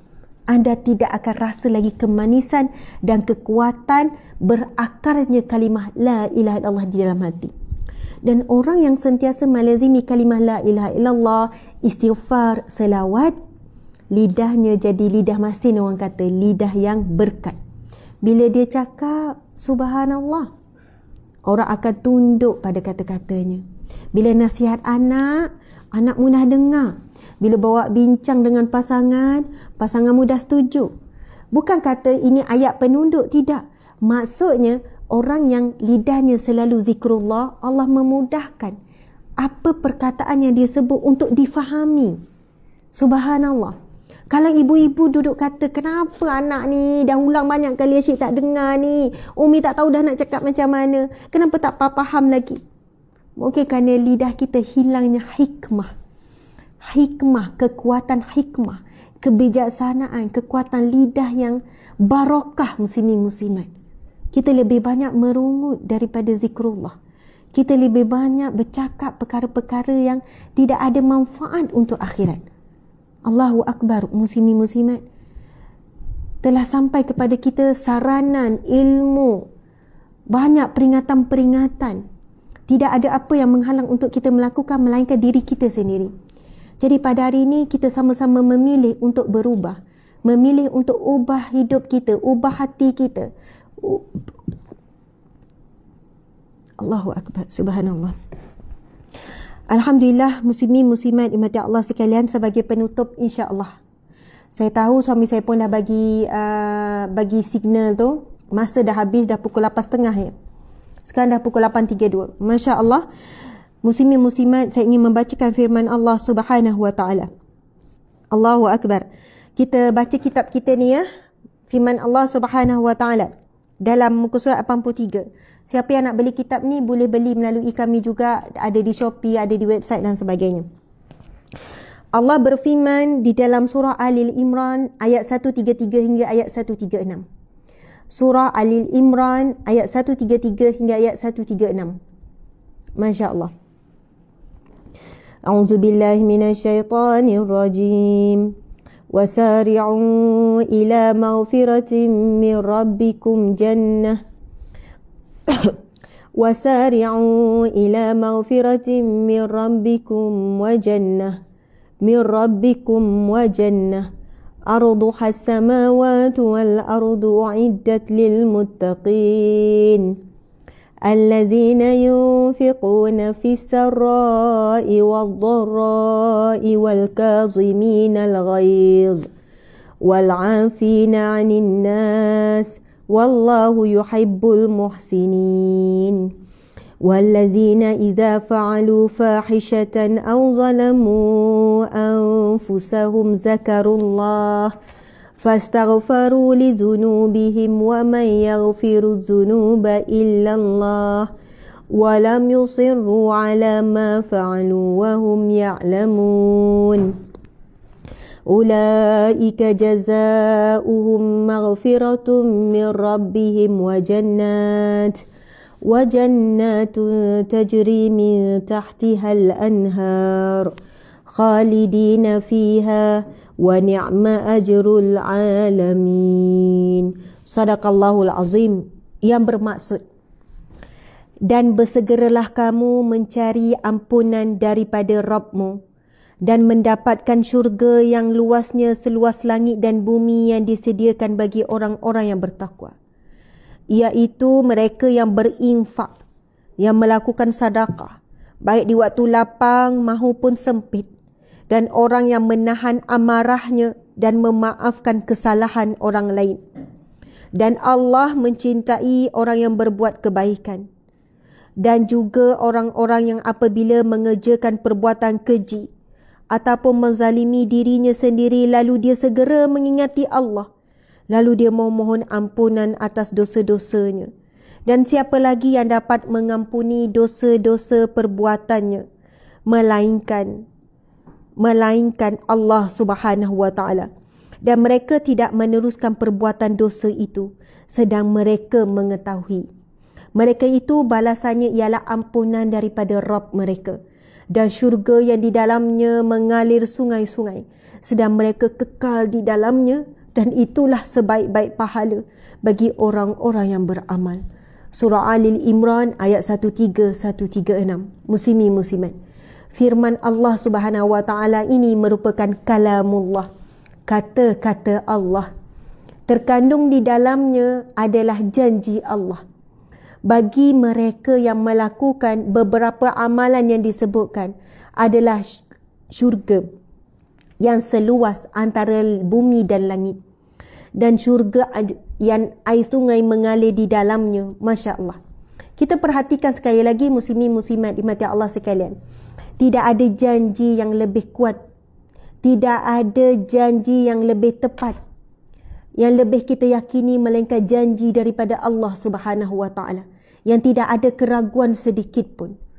Tinggal lagi kita sebagai orang yang menerima, orang yang mendengarkan firman Allah ini, untuk berpegang teguh ataupun kita melalaikan daripada apa yang Allah telah sediakan di hadapan kita. Masya Allah. Sekali lagi kita tengok, Allah Subhanahu wa taala berfirman, dan bersegeralah kamu mencari ampunan daripada Rabbmu dan mendapatkan syurga yang luasnya seluas langit dan bumi yang disediakan bagi orang-orang yang bertakwa. Allah sebut syurga yang seluas antara langit dan bumi. Tuan-puan sekalian, langit tidak pernah boleh dicapai oleh manusia, walaupun manusia akan mencapai satu tahap teknologi yang paling tinggi satu saat nanti. Tidak ada apa-apa alat ataupun teknologi ataupun kapal angkasa yang boleh sampai walaupun ke langit yang pertama. Tidak akan mampu. Semua galaksi Bima Sakti, kita tahu dalam tu ada berjuta-juta bintang, termasuklah bumi ini salah satu bintang kecil. Sampailah akhirnya astronomi apa semua kan menyebutkan bahawasanya bintang-bintang di luar sana yang sebesar bumi dan jauh lebih besar berganda daripada bumi, bukan jumlahnya million, bukan billion, bukan trillion, bukan zillion, tetapi infinity, jumlah yang terlalu banyak. Langit berada di atas semuanya. Tak boleh nak dibayangkan betapa besarnya gambaran syurga bagi orang yang bertakwa, iaitu seluas langit dan bumi yang disediakan bagi orang yang bertakwa. Iaitu Allah menjelaskan siapakah orang yang bertakwa yang dimaksudkan yang dapat syurga seluas ini, iaitu mereka yang berinfak, yang bersedekah, yang memberikan sedekah, yang berinfak, yang berwakaf, baik di waktu lapang maupun sempit. Masya Allah. Ahli sedekah, dia tidak memberi kerana dia ada ataupun dia kaya. Dia memberi kerana mengharapkan pahala. Dia memberi kerana mengharapkan pahala. Muslimin-muslimat, ada orang pada waktu tertentu dia tidak bersedekah sebab dikata bulan ni belanja pun cukup-cukup saja. Dia bergantung kepada keadaan. Tetapi ada manusia yang tidak pernah berlalu walaupun satu hari mesti sedekah. Satu hari mesti sedekah walaupun RM1, walaupun RM2, walaupun RM5. Itu yang kami perhati, ramainya golongan ini yang berikan sedekah infak melalui NGO Sahabat Amal Care. Yang kami bila tengok akaun yang masuk tu ada nama konsisten setiap hari RM1. Konsisten satu hari RM2 setiap hari. Sebulan 30 ni. Saya kata, ya Allah, dia cuba istiqamah setiap hari. Masya Allah. Samalah, ada orang yang buat tabung subuh tu kan, sedekah subuh dia kumpul-kumpul, lepas tu dia datang serah jumlah yang banyak. Kata hari-hari Ustazah cuba istiqamah dan tidak mahu kalau satu hari meninggal pada hari yang tidak ada sedekah. Dan ciri-ciri yang pertama orang yang bertakwa yang Allah sebut dalam surah Al-Imran ayat 133 ini, mereka yang diberikan syurga seluas langit dan bumi, iaitu mereka yang berinfak baik di waktu lapang maupun sempit. Itu yang pertama, ciri-ciri orang yang bertakwa yang diberikan syurga seluas langit dan bumi ini. Dan yang kedua, orang-orang yang menahan amarahnya dan memaafkan kesalahan orang lain. Masya Allah. Yang menahan amarah tatkala dia boleh melepaskan amarahnya. Bila dia dizalimi, bila dia dikhianati. Puan-puan sekalian, sakit dikhianati ini tidak boleh digambarkan.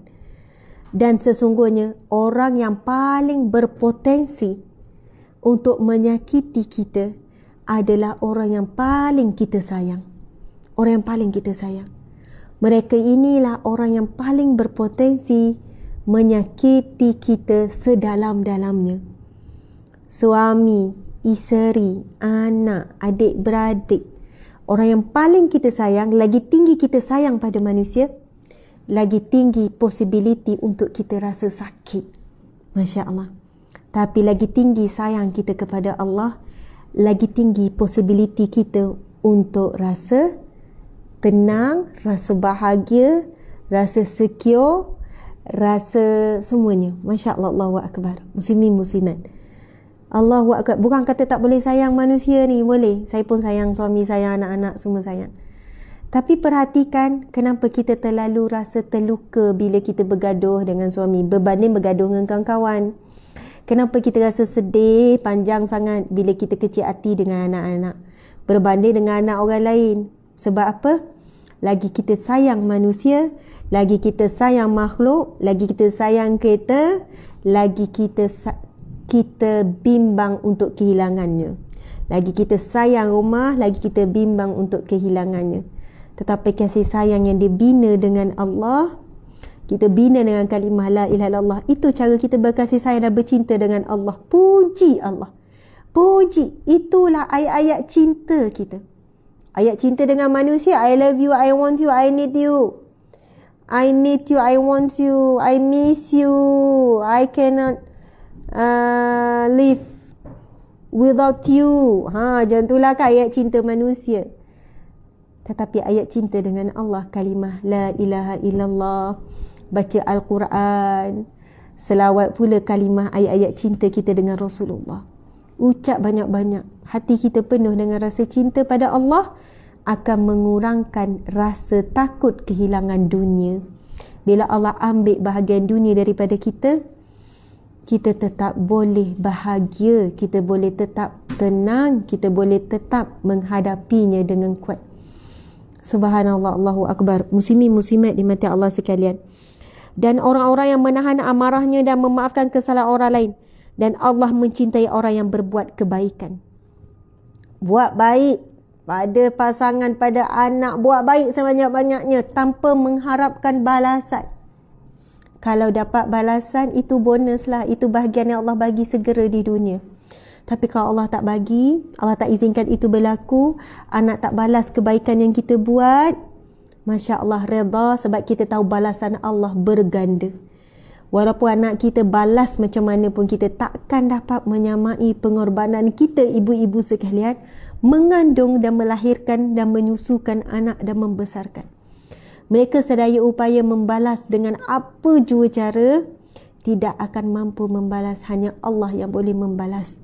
Jadi sungguhlah rasa rugi bagi orang yang kecewa dengan balasan yang tidak dapat oleh manusia, daripada manusia, hingga dia lupa bahawasanya Allah lah yang maha adil, memberikan ganjaran di atas setiap apa yang dia buat. Masya Allah, Allahu Akbar.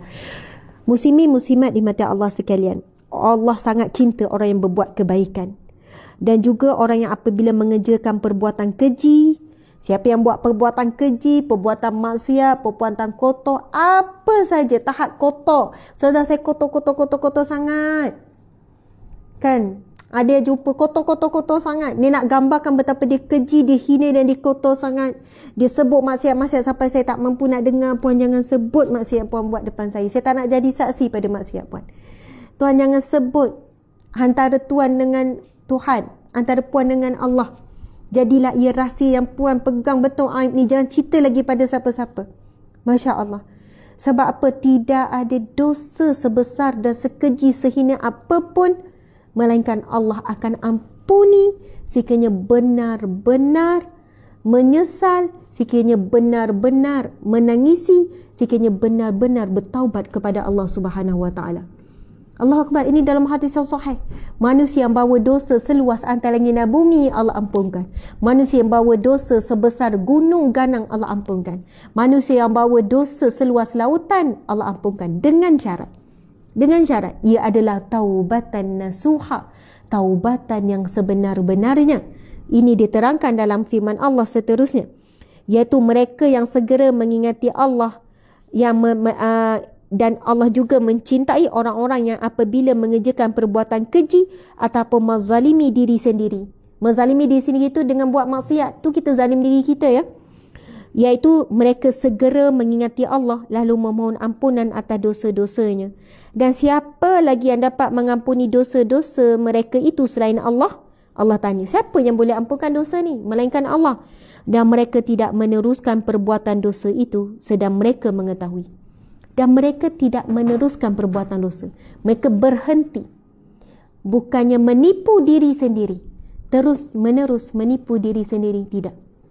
Ramai mana hari ini pelaku dosa maksiat, dia masih sayang nak tinggalkan kehidupan yang dia suka, yang dia cintai.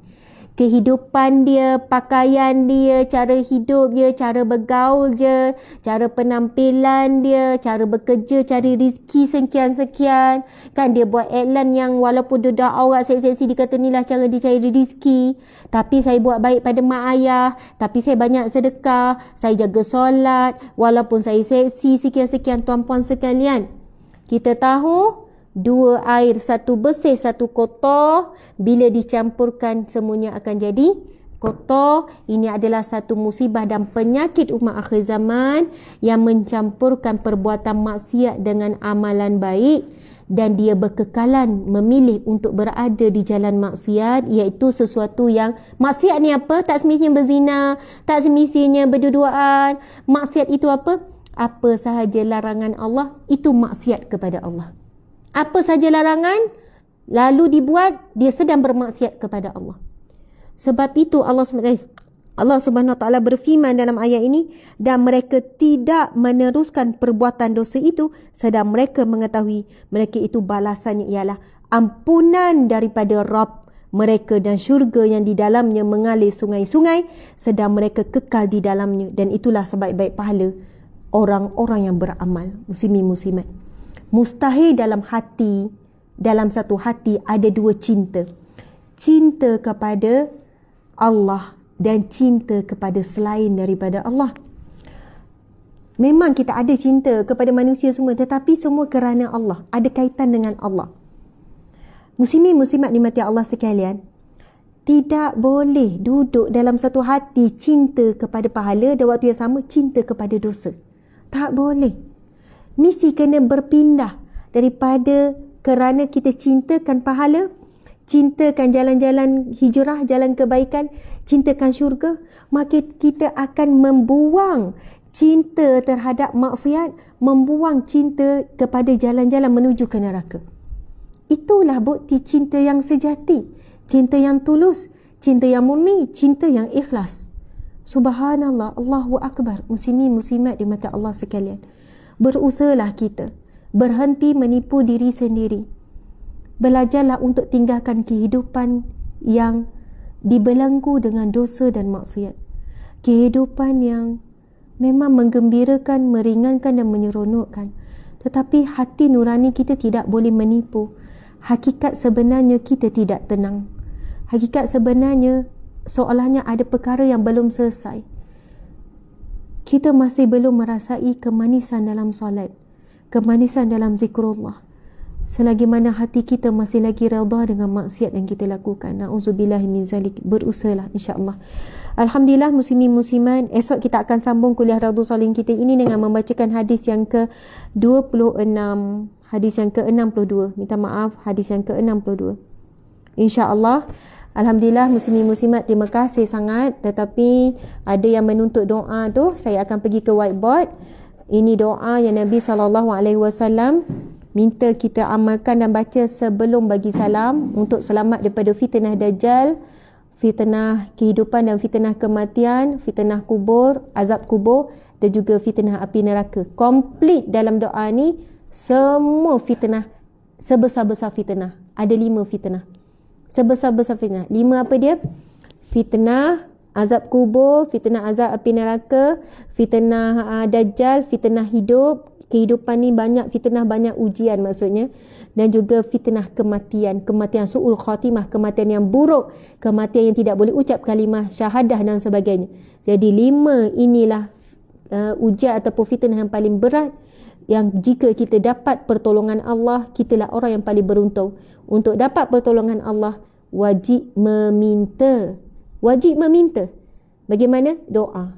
Kita nak pertolongan Allah tapi malas berdoa, bagaimana kita nak dapat?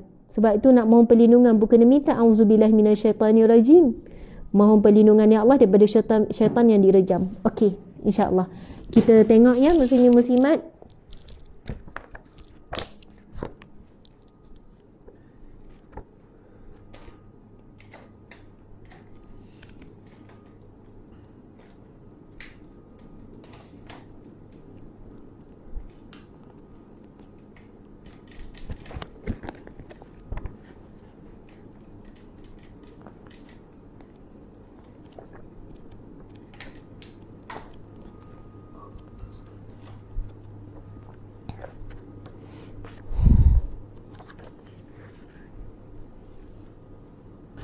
Subhanallah, alhamdulillah, wa la ilaha illallah, wallahu akbar.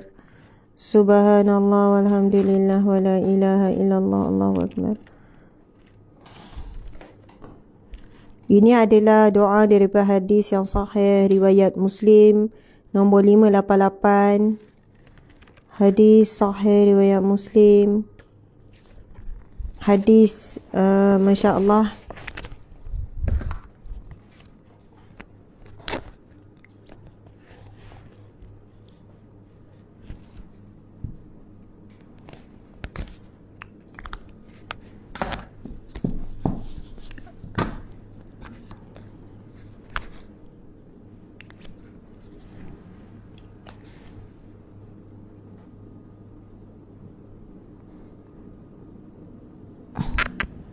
Bismillahirrahmanirrahim.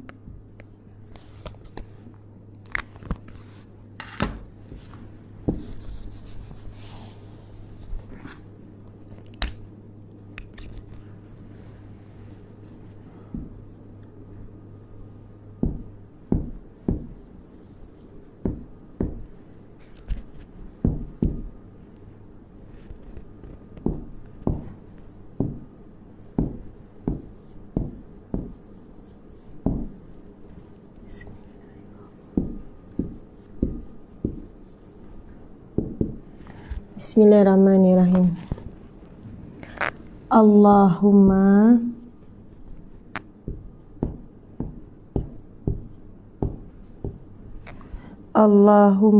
inni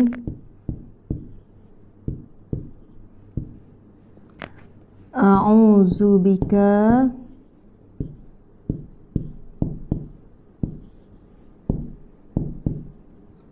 Ini Nabi ajarkan doa ni muslimin muslimat.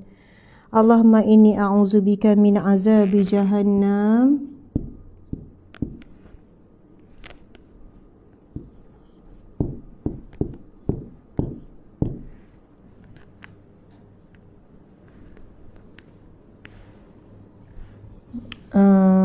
sebab takut min azabi. Allahumma inni a'udzubika min azabi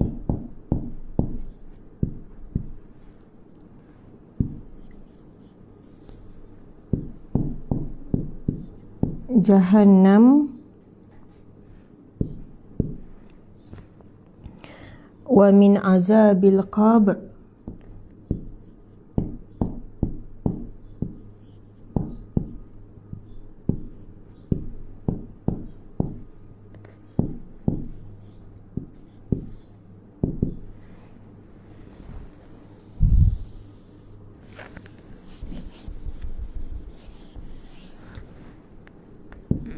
Nanti saya ni mungkin ada ustazah tepi sikit, ustazah tak nampak, nanti saya akan ke tepi. Wa min azabil qabri wa min fitnatil mahya wal mamat.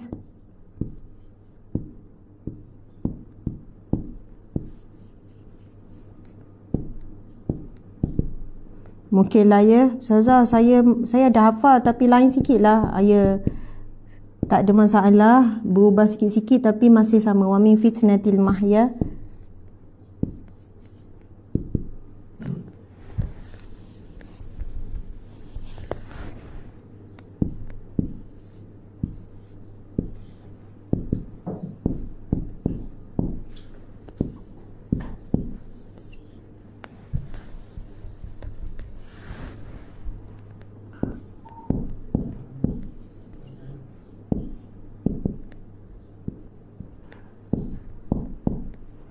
Wal mamati wa min syarri fitnatil masihid dajjal.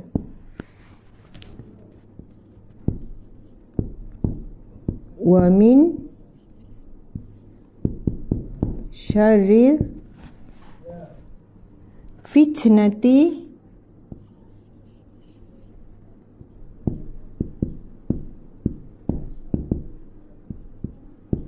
wa min syarri fitnatil al-masihid dajjal.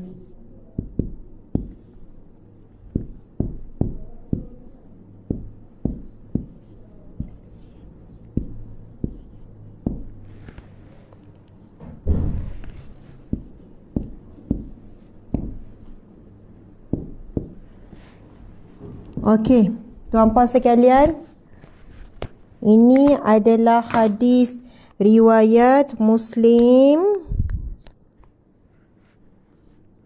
Hadis riwayat Muslim. Hadis sahih riwayat Muslim.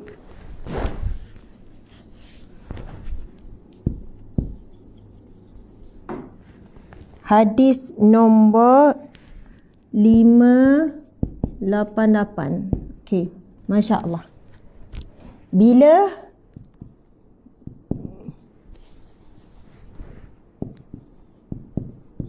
Bila waktu beramal. Tulisan ustazah pun. Okey. Bila ni, ini berdasarkan hadis Nabi SAW, iaitu selepas bacaan tasyahud akhir ataupun kita panggil tahiyat akhir. Tahiyat akhir. Ingat tak kalimah tahiyat akhir apa dia sebelum bagi salam tu? Innaka Hamidum Majid, kan? Innaka Hamidun Majid. Maksud apa innaka Hamidun Majid? Innaka, sesungguhnya engkau lah yang maha terpuji. Majid, nama Allah yang Majid. Boleh tak Ustaz tolong tengok? Terlupalah nama maksud Majid. Ni Asma'ul Husna. Ya, Hamid terpuji, Majid. Lupalah pula. Ada nama Allah yang Majid. Innaka Hamidum Majid. Sesungguhnya engkau lah ya Allah yang maha terpuji.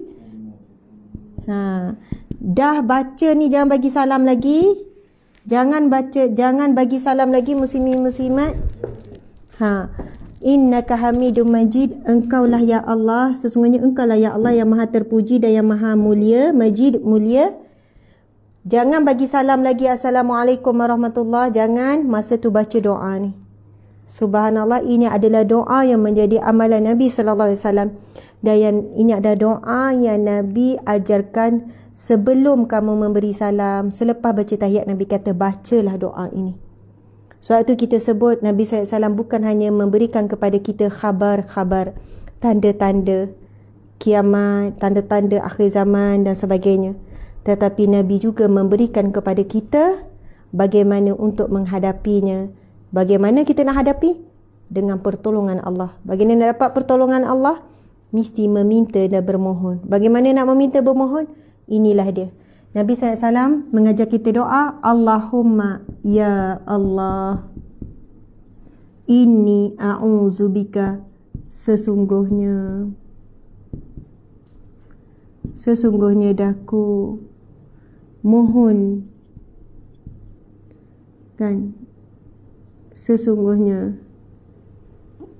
Boleh nak sebut saya ke apa ke, saya suka guna daku. Memohon perlindungan bika daripadamu. Sorry, kita buat macam ni lah. Bika denganmu. Aku memohon perlindungan denganmu. Denganmu ya Allah. Min azabi jahannam. Daripada, mohon perlindungan dengan Allah daripada apa? Daripada azab api neraka.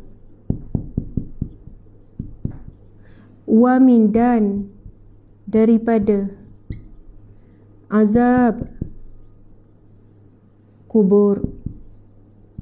Mak ayah, kekayaan, pangkat, semua kata kubur bila kita mati. Tak ada apa boleh tolong kita kecuali Allah dengan rahmatnya melindungi kita daripada azab kubur. Wa min fitnatil mahyat, dan kita mohon perlindungan dan daripada fitnah. Fitnah ini boleh masuk juga ujian ataupun godaan ataupun tipu daya. Boleh faham ya? Ujian, godaan, tipu daya. Al-mahya. Ni kan nanti takut tak boleh baca lah pula tulisan bawah ni. Okay, godaan min syarri. Ujian, godaan, saya tulis sini ya, tipu daya. Al-mahya, kehidupan. Tipu daya hidup dan juga kematian. Wa min syarri, dan daripada, mohon perlindungan daripada apa? Syarri, daripada kejahatan. Syar ni kejahatan, kemusnahan, macam-macam lah. Fitnah, pergi kepada tipu daya, ujian, godaan. Al-Masihid Dajjal. Al-Masihid Dajjal. Kenapa Isa Al-Masih, Dajjal Al-Masih? Maksudnya di sini adalah kerana Ad-Dajjal nanti keluar juga, dia mengaku dialah yang suci, dialah yang bawa kebenaran, dialah yang bawa panji-panji kemenangan, supaya manusia ini keliru. Mana satu Al-Masih Isa Al-Masih, mana satu Dajjal Al-Masih. Dan ramai manusia kerana sangat sayang untuk tinggalkan dunia dan sangat mencintai dunia akan menjadi pengikut besar Dajjal, sebab Dajjal membawakan kebahagiaan yang jelas di hadapan mata melalui sihirnya dan sebagainya. Masya Allah. Muslimin muslimat dimati Allah sekalian, insya-Allah kita akan jadikan doa ini. A'udzubillahi minasyaitanirrajim. Allahumma inni a'udzubika min azabi jahannam wa min azabil qabr wa min fitnatil mahya wal mamat wa min syarri fitnatil masihil dajjal. Subhanallah. Kita akan baca setiap kali duduk tahiyat akhir tu. Kita dah mula nanti nak solat duha ke solat ni. Ustazah, kalau saya lupa, saya tak ingat Ustazah. Lepas tu kat tempat solat saya tampal kat dinding. Bila dah nak bagi salam tu, saya tengok. Boleh tak? Boleh. Boleh. Maksudnya dia ada tempat solat, dia tampal siap-siap. Lepas tu kan, bila tahiyat tu, dia baru tengah nak hafal ni kan, tapi nak teguh beramal. Lepas tu tampal lah dekat dinding. Masa solat tu tengok. Boleh tuan-puan sekian. Dibenarkan. Masya Allah. Dalam proses. Masya Allah. Ustazah, saya dah cuba hafal dah seminggu. Tak ingat-ingat juga. Belik sampai tak sudah semayang saya nanti. Boleh tak saya baca dalam bahasa Melayu? Doa tu, ya Allah, aku mau perlindungan daripada. Boleh. Tetapi dalam hati. Dalam hati. Ustazah, sama ke bahasa Melayu dalam hati dengan baca? Sudah tentu tidak sama. Barakah membaca doa sebagaimana lafaz Nabi SAW ada keberkatan yang berbeza. Jadi usahalah untuk hafal.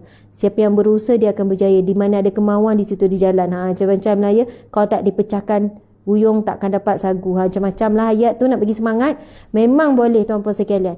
Tulis, tampal lah dekat mana-mana penjuru rumah. Kat dapur tampal situ dapat. Suami tanya dah kenapa ni banyak tampal ni. Bang, ini doa daripada 5 fitnah. Cuba tengok 5 fitnah. Yang pertama apa? Azab api neraka. Yang kedua azab kubur. Yang ketiga fitnah hidup. Yang keempat fitnah mati. Yang kelima fitnah dajjal. Masya Allah. Lepas tu minta sisi keluarga semua hafal. Lepas tu tasmih, insya-Allah. Mudah-mudahan kita semua dilindungi oleh Allah Subhanahu Wa Taala daripada 5 fitnah yang boleh menghancurkan manusia sehancur-hancurnya, yang boleh menyebabkan manusia terpesong daripada jalan kebenaran. Insya-Allah. Mudah-mudahan Allah Subhanahu Wa Taala mengurniakan kita kemampuan untuk menghafal, beramal, istiqamah dengannya, insya-Allah. Mohon maaf salah dan silap. Terima kasih kepada semua.